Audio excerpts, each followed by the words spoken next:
आपके जीवन में यदि कोई भी बड़ी समस्या आ जाए, डिप्रेशन में चले जाएं, तो इस प्रसंग को जरूर सुनिएगा।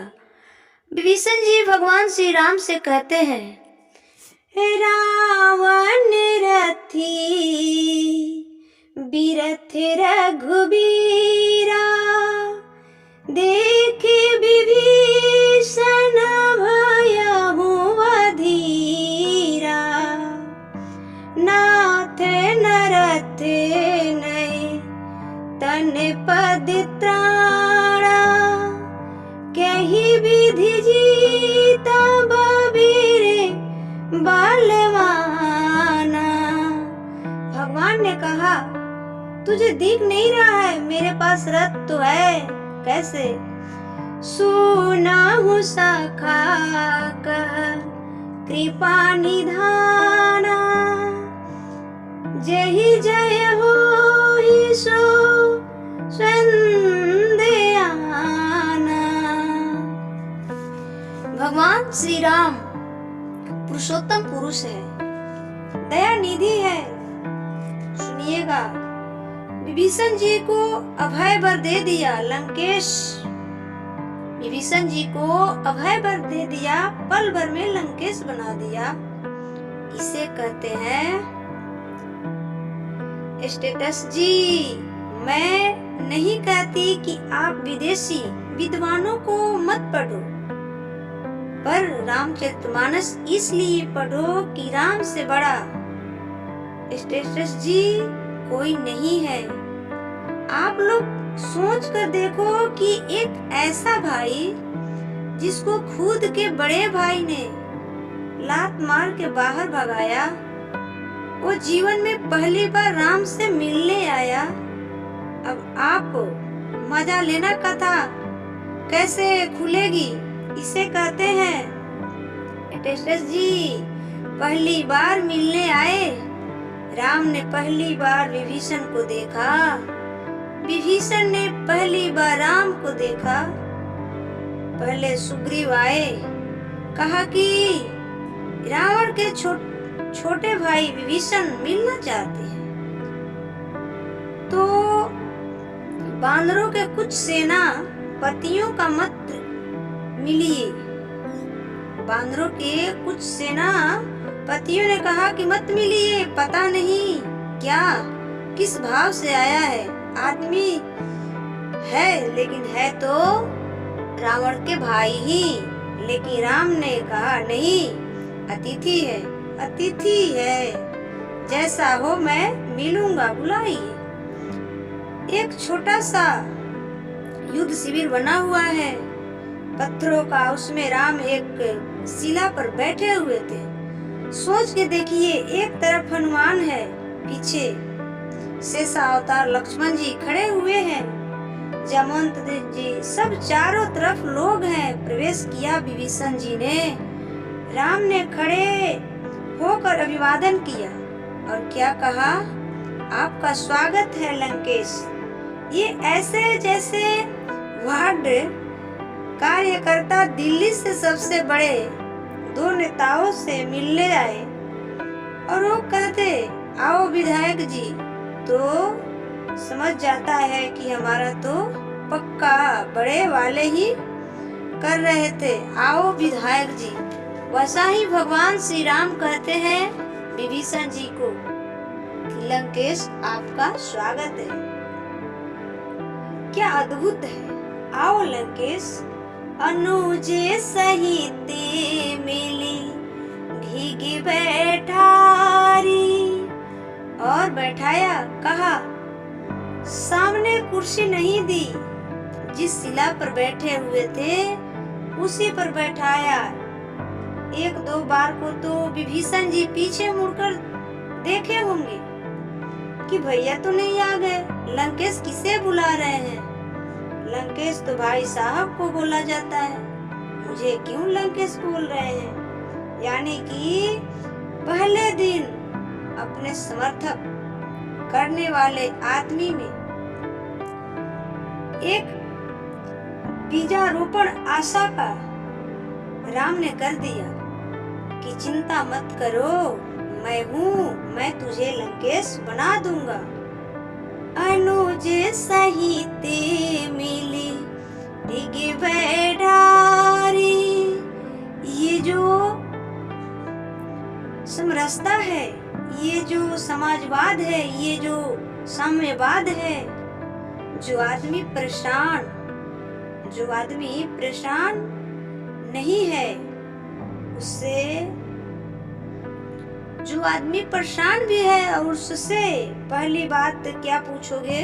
मैं ये पूछोगे, और तुम्हारा स्ट्रेटजी कैसी है? किला किधर से टूट सकता है? रावण के पास क्या क्या है? नहीं, ये बाद की बात है यार। लोग पूछते हैं चुनाव कैसे जीते, मत कैसे मिले, मत गिनो, मत मांगो। लोगों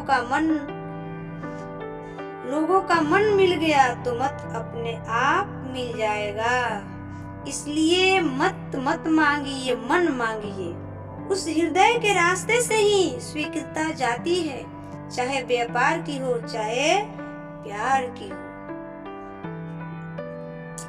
अनुज सहित मिली डिग बैठारी। अनुज सहित मिली डिग बैठारी। बोले बचन भगत भयहारी। ऐसे वचन बोले जिससे किसी भी भक्त का भय दूर ही तो हो जाए। क्या बोले? कहूँ लंकेश, हे लंकेश अधिपति,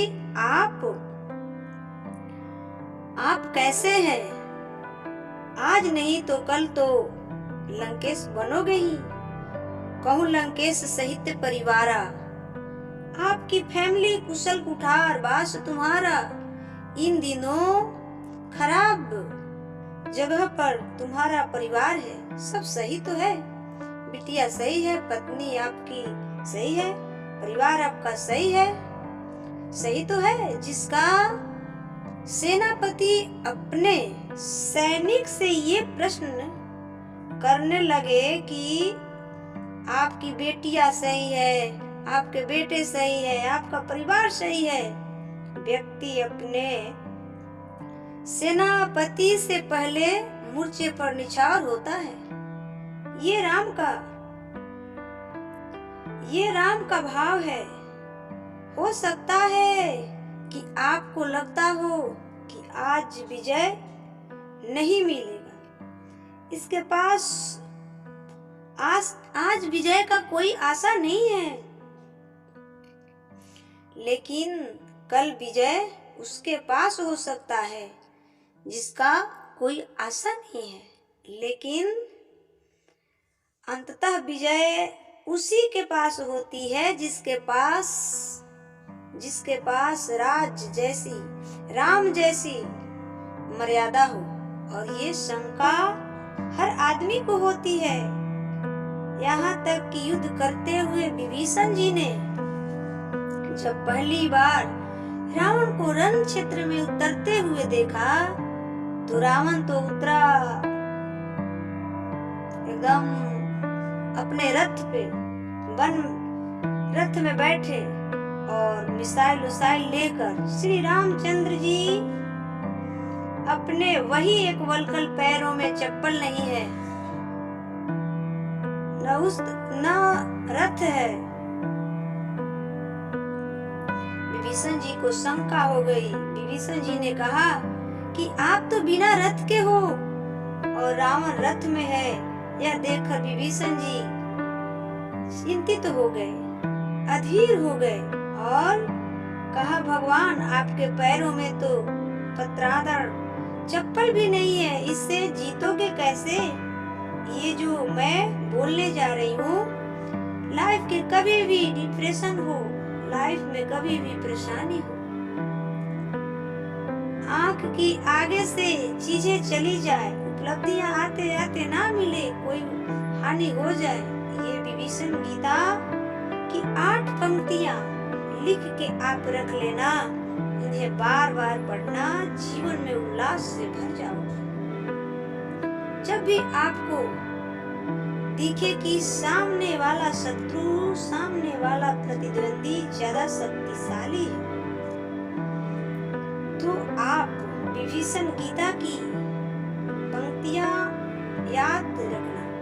जब विभीषण जी ने कहा भगवान राम से, रावण रथ बीरथ रघुबीरा, देखी विभीषण भय हुआ धीरा।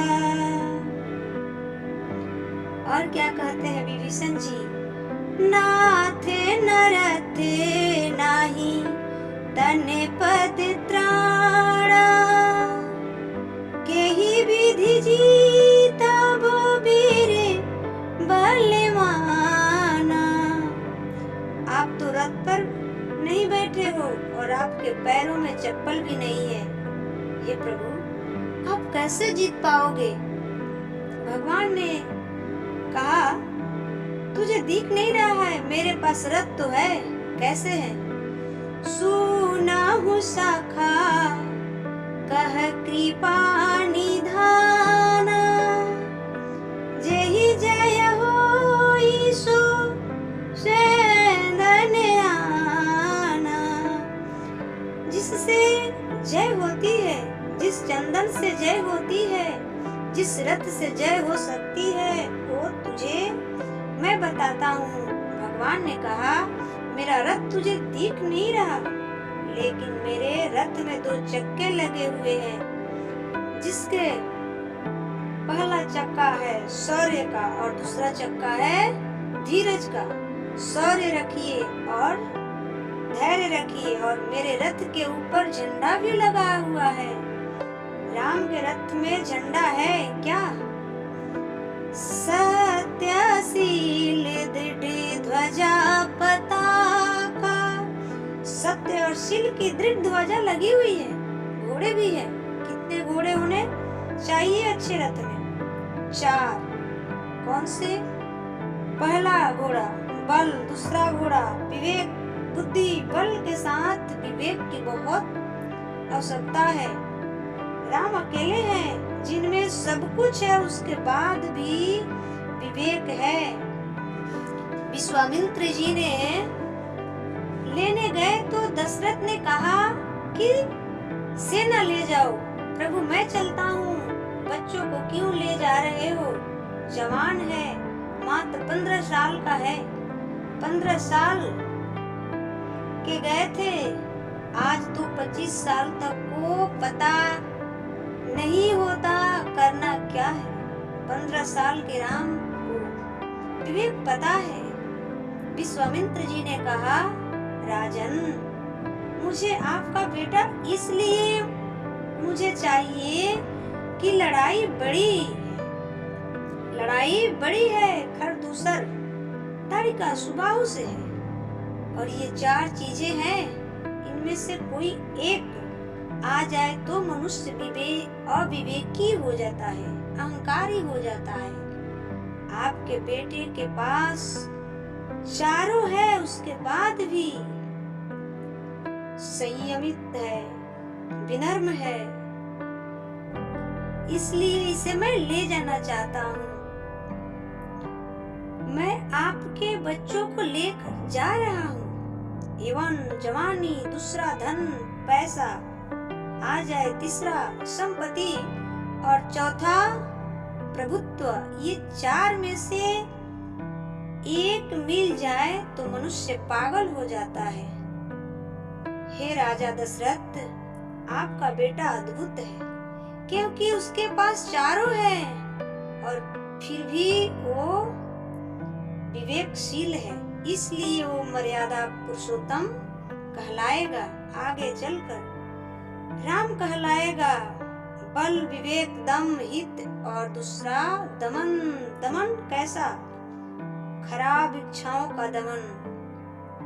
जवान लड़कों, अपनी इच्छाओं को सीमाओं में बांधे रखो, वरना ये शौक गुनाहों में बदल जाते हैं। बल, विवेक और दम यानी कि इच्छा पर अंकुश, यानी कि इच्छा पर अंकुश, और फिर क्या, परहित, दूसरों का हित। ये भारत है, और इन चारों घोड़ों के ऊपर एक रस्सी भी है, लगाम भी है। लगाम क्या है? क्षमा, माफ कर देना, कृपया, दूसरे पर कृपया करना। तीसरा, समता, एक जैसे दिखे। ये रज्जू है जो उनको जोड़े हुए है। विभीषण से भगवान कहते हैं कि एक चीज और है, सारथी भी है मेरे रथ में, सारथी भी है मेरे रथ पे, जो तुझे दिख नहीं रहा। वो कौन है? इष्ट, भजन, भगवान का भजन ही इष्ट है। भगवान का भजन, भगवान का चिंतन, भगवान से प्रेम, वो इष्ट है। वो आपके सबसे बड़ी रथ का लगाम है। इसलिए भगवान का चिंतन और रामचरितमानस का अध्ययन आप जब भी समय नहीं मिले, मैं ये नहीं कहती कि अपने पढ़ाई, अपने कार्यों को छोड़कर रामचरितमानस को पढ़ना शुरू करो। नहीं, जब भी समय मिले 2 लाइन 4 लाइन रामायण, रामचरितमानस का अध्ययन किया कीजिए, और भगवान का चिंतन खाते पीते हंसते खेलते रोते हर पल बनी रहनी चाहिए। ताकि सबसे बड़ा कोई लगाम है तो भगवान का नाम है, भजन है, कीर्तन है। और जीवन जीने का सबसे बड़ा कोई पैटर्न है, कोई थ्योरी है, कोई फार्मूला है, तो वो है रामचरितमानस। इसलिए रामचरितमानस पढ़ो, विदेशी विद्वानों को सुनो, पढ़ो, उससे कोई दिक्कत नहीं, परंतु रामचरितमानस हम सबके जीवन में अति आवश्यक है। अपने बच्चों को पढ़ाओ। स्कूल में तो शिक्षा मिल जाती है, स्कूल में शिक्षा मिल जाती है, पर संस्कार नहीं मिलती। आज के हमारे युवा भाई और बहन संस्कार के हीन है, उसे संस्कार नहीं है। अपने से बड़ों के साथ कैसे बात करना है, कैसे व्यवहार करना है, ये सब तो आता ही नहीं। क्यों? क्योंकि उन्होंने शिक्षा पाई है, शिक्षा तो पाई है पर संस्कार नहीं पाई। इसलिए संस्कार से रहित होने के कारण अपने से बड़ों के आदर करना, बातें करना उन्हें बिल्कुल नहीं आता है।